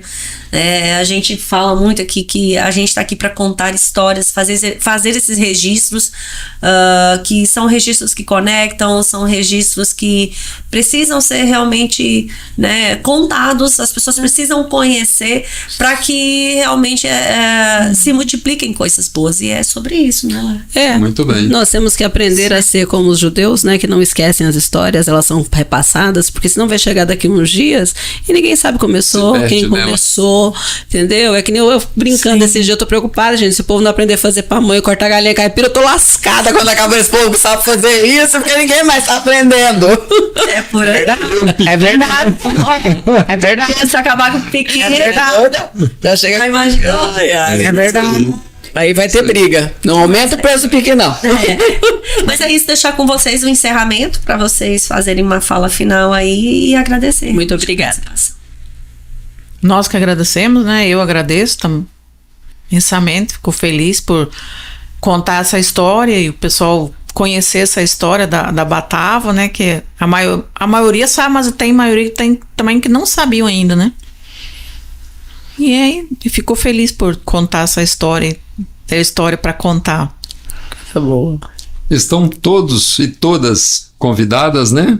Para a nossa festa lá de 30 anos da instalação do projeto Prodecé Batavo, né? 25, 26 e 27 de abril. Save the date. Save the date.